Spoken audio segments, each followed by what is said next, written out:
Hi, how are you? This is Dr. Damaris Maria Grossman, and this is the Mindfully Integrative Show. Thank you so much for joining in. And today we have an awesome mindful chat with Lawrie. She's a functional nutrition specialist, and she has an array of knowledge and things to share with you about your health and what you can do to integrate better you. So I want you to meet her, and I look forward to you guys learning more about her. So thank you so much. Can I call you Nikki? Is that correct? Yeah, well, Nikki is actually my legal name, but I go by Nika. So Nika has Nika. been Oh, I my apologize for name that. forever. So yeah. So, tell us a little fun, I say fun fact, or something that people may not know about you that they can't just find out right away. Yeah. So I think that probably the most interesting, weird fact is that I actually grew up off the grid, meaning that my parents lived in a cabin in the mountains outside of Albuquerque, New Mexico. And we grew up with rainwater that we collected and filtered, and that was the water we used for living. And then we also had solar panels way long before solar panels were kind of this cool, trendy thing. And Mhm. so growing up off the grid, really kind of having that connection to nature really had a profound impact on me. And I really rebelled from it as a young kid. I went and moved to Manhattan and New York and Los Angeles and did the big city thing. And then as I've gotten older, I've really gained an appreciation for how my parents chose to live and the positive impact it had on my life. That is so neat. I traveled across on an RV and like in a van, and I'm really like I think that being off grid is kind of cool because it's just It like really getting into nature and getting grounded. Oh my gosh, yeah, I absolutely agree. And I'm jealous. I've been wanting to do the van living for a while now. So it's something on I my did bucket it. list, I did it definitely. a few years back, and it was I thought it was worth it, and I really enjoyed it. I think there's points where I think depends. There's that point of you do it forever or you do it for. And I just did it for a summer, but Yeah. it was really enjoyable. I had a great time. But I think it's good to kind of like just sit with yourself a little bit and just Yeah, have a little absolutely. back to the simplicity of things. Mhm. Absolutely, definitely. Yeah.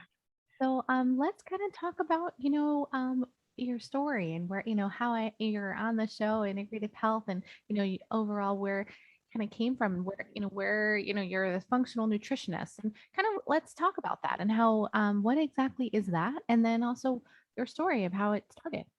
Yeah. So as a functional nutrition specialist, really what I do, and I do it a little bit different than your typical functional nutrition specialist, but what it really is that you work with individuals on different health issues or Hmm. ailments that they might be facing. And we really take a functional medicine approach. So, a much more looking at the root cause, looking at what's really going on inside of the body, opposed to just treating the symptoms of whatever the ailment or issue is that they might be facing. So, an example is like an autoimmune issue. A lot of times people will have skin rashes or like irritable bowel issues or stress and anxiety is really common. There's all kinds of symptoms that come from an autoimmune disease. But what we really look at in functional medicine is what's actually causing that. So instead of just providing a prescription or something like that, we actually look at changing our lifestyle and our eating habits to really fix the root cause of what's ever causing that disease. Makes And sense. so, Makes sense. yeah, why Not just put a everybody does band-aid on it it. when you can actually fix it? Yeah. It's like having a flat tire and filling it up with air and then just putting a band-aid over the hole, opposed to actually, fixing the hole, taking the nail out and putting, a filler in and fixing the hole. So it's really kind of a different approach to how modern Western medicine has been looking at treating people for 100 years plus. And so as a functional nutritionist, I really work with people to kind of get to that root cause.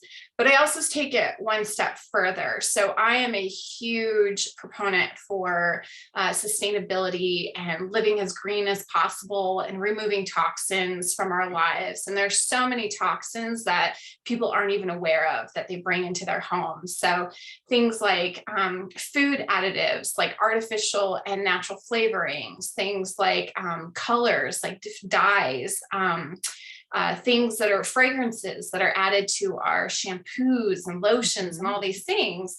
the scientists are saying, well, they're generally recognized as safe, that they're on the GRAS list.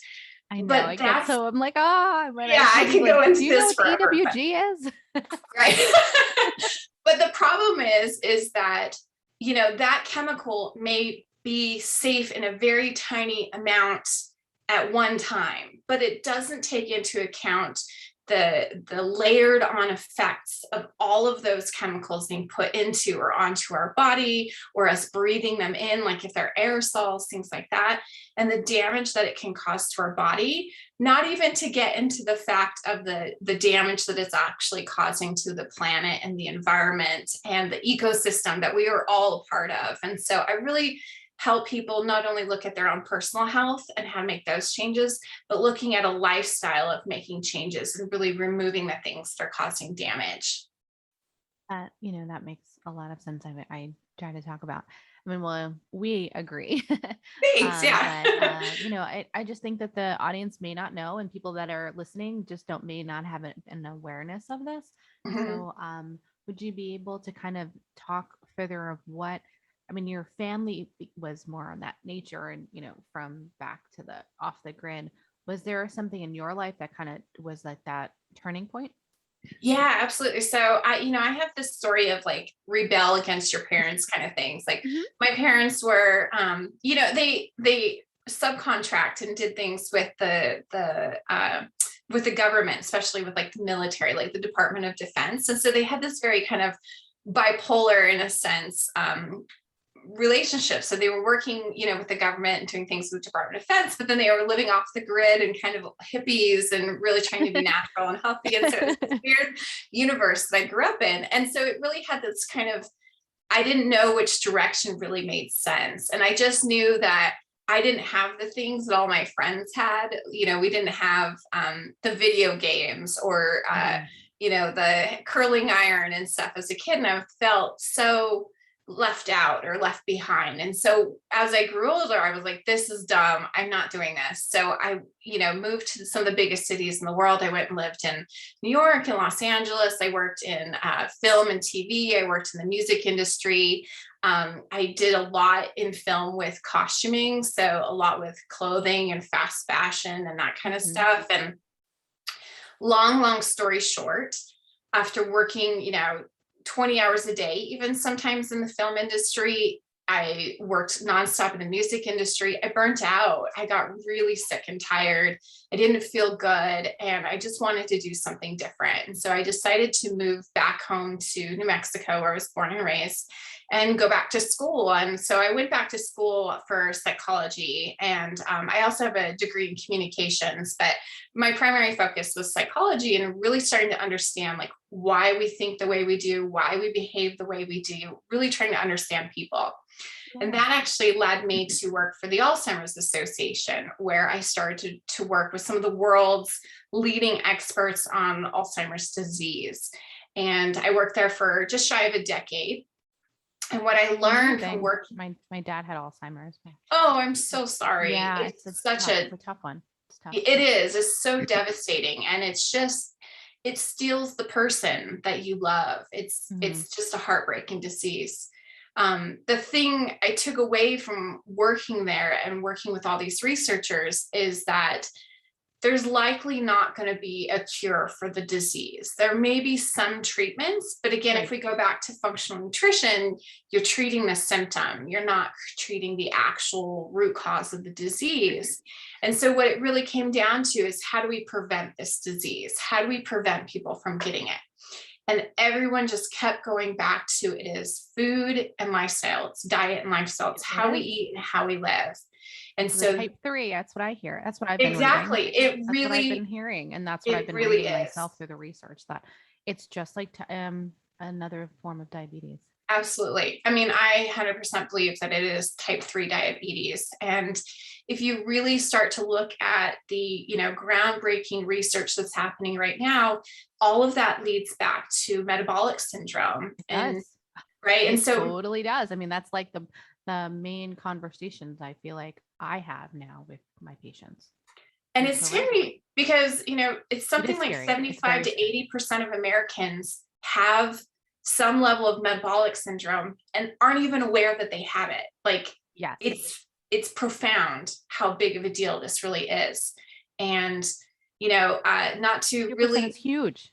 it is. I mean, that's pretty much all of us that Yeah. have some kind of issue. And the base of metabolic syndrome really is that feeds into all of these other chronic diseases that we're suffering. So Alzheimer's disease, autoimmune issues, heart disease, cancer, depression, anxiety, all of these things go back to metabolic syndrome. And really the basis of metabolic syndrome is we're taking in too many sugars and unhealthy toxins, and our gut is breaking down, and our liver is not functioning at the way it needs to be, and our pancreas is overloaded, and our insulin levels are off the chart, and it just Mhm. your body starts to degrade after that, and it's a huge issue.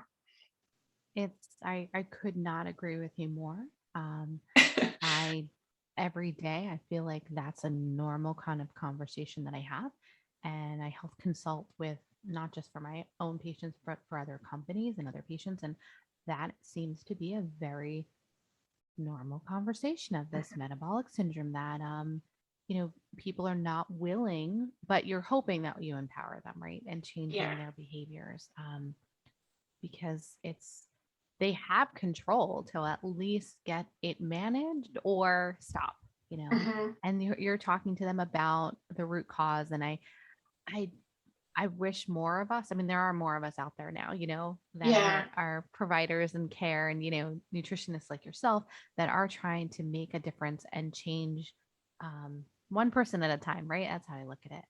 Yeah. And making any impact. Would you like to kind of go further in like what has inspired you lately, or have you had a story of someone that you've made like, that you've seen a significant change? Yeah, so I mean, I can even just use myself as an example. So, Yeah, you of know, course. I worked in the music and film industry, which is, so many people dream about working in one or the other, and I was privileged enough to be able to work in both. But what I found was that they were really toxic environments, and Mhm.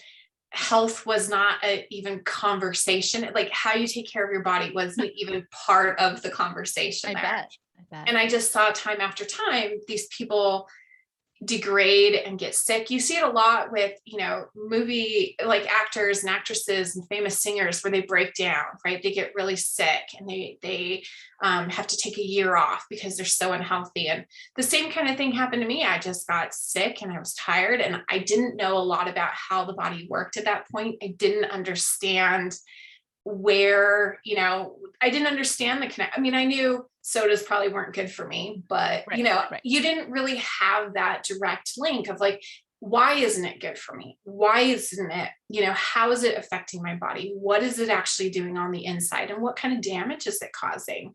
And so once I started deep diving into that, I really learned I have so much control over how I feel on a day-to-day basis.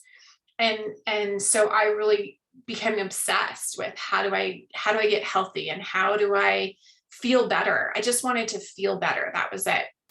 And that really kind of grew into starting a new career and figuring out what I wanted to do and wanting to help other people. And it comes down to I just want to help people feel better because so many of us just feel like crap, excuse my language, but for like a lack of better word, there's so many of us that are just lethargic and tired and exhausted and burnt out and stressed out and emotionally run down. And so much of that people don't realize feeds back to it's what we're eating and it's how we're living.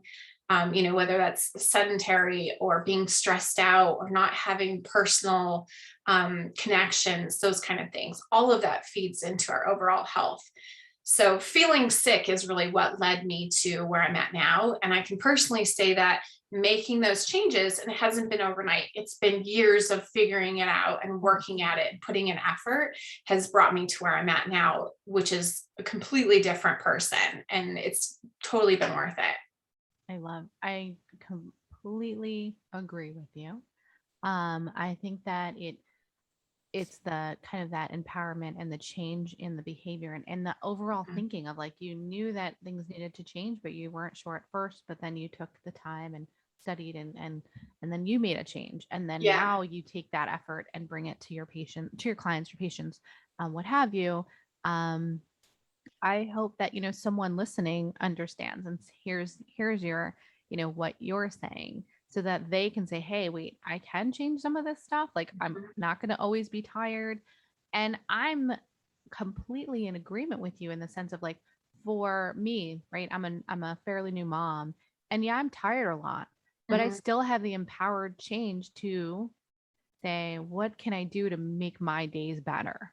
Right. But that's Yeah. effort. So some Yeah. of it comes down to these how do we in this time and age I find for myself a challenge sometimes to empower my patients that are lazy, that Yeah. may not want to be motivated. But do you give them any like small steps to kind of get them at least get going? Yeah, so I think too. There's a couple things that I love what you're saying. There's a couple things that kind of sparked or had things I wanted to share while you were talking about it. But Sure. the first thing is I think, especially looking at moms, I feel like this misnomer for moms is that I'm a mother of a 6-year old, and she is lots of energy and takes a lot Yeah. of focus, and Yeah. yes, it can be exhausting and overwhelming, and sometimes you drop them off at school and you secretly cheer because you get like a 5-minute A break, five right? minute But you break. still love them and miss them the second they're gone, right? But I feel like there's this misnomer that moms are supposed to be tired all the time because kids are so much work, and yes, they take energy, but there's also a really profound issue that moms are struggling with, especially in this country. We're not eating well. We're running off of sugar and caffeine. We're not Mhm. sleeping enough. We're not prioritizing our own personal health.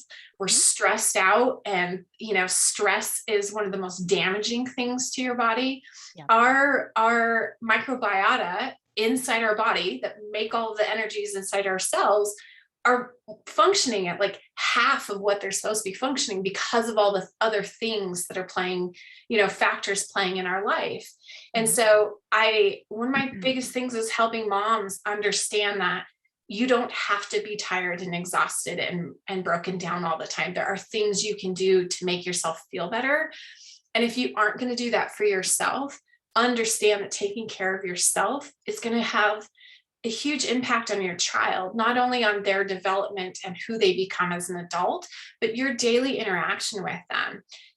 No mom wants to yell at their kid. No mom wants to be stressed out and screaming at their kid to get ready in the morning or get out the door. And sometimes those things happen, but they can happen a lot less when you're healthy and you're feeling good and you have that energy. And so I really want to stress for moms that we can take care of our bodies and be better moms and feel better and feel happier. We don't have to be these stressed out, exhausted moms all the time. So that's my first one. The And second one I want to add that I think is really important is people need to take a little bit time to redesign their life. And what I mean by that is we've had this image in our head. We do it a lot as teens. Like we think about who we're going to be as adults. Like we're going to have this career and then we're going to get married at this time and then we're going to have 2.5 kids. We're going to live in this house and drive this yeah. car. And we spend all this Yeah. time. But then we become adults and we stop designing our lives. We stop really focusing on who we want to become. Instead, we just kind of fret and complain about how our lives aren't what we thought it was going to be. Mhm. And so if we spend a little time thinking about who we want to be, 2 years from now, 5 years from now, 10 years from now, that gives us a roadmap of what we should start doing now, these little baby steps that we can do now to help us become that person. And that works not just for building a career or, buying your dream home or whatever. It works for our health. It works for what kind of body we want to live in, what kind of foods we want to eat, what kind of activities we want to do. And so we have to be conscious about how we design that and then use that as a roadmap to break that out into smaller pieces to start today. I love that. A roadmap, direction, little mindful, these mindful steps as I call them. And I feel that you have been doing this for yourself for quite a while and for Mhm. your colleagues and your patients. Do you find because you're saying being a mom, do you feel like you're a better mom now? I am. Yeah. I mean, it's a daily thing, Oh you yeah, gotta I work mean, that we're not every perfect. day. Oh no, not Right. by any And means, because people are yeah, always asking. No, I mean, you yeah, feel, but do you, you know what I mean? Like you're able to be more present for your little one, absolutely. even if it's good or bad moments, but more Yeah, present in the best way and give the best of yourself forward. Um, absolutely. And the thing that I've started to realize too is that I've become a better role model for my daughter in the sense of she looks at food and she's like, this is a healthy food. That's a bad food. Like she'll say it. She's like, Mom, I ate really healthy food today. Or Mom, I didn't eat the bad food. And she'll like, I didn't oh, eat that's so the, cute. the candy the teacher gave me or something. And I don't want her to have this full relationship of good or bad food, but Right. understanding these things are going to help my body feel better and these things are going to make me not feel as great. And so, having that relationship and being able to spark that in my daughter has been probably one of the most gratifying things of the whole journey. Is just, you know positively impacting the next generation, and hopefully she can share those things with her children.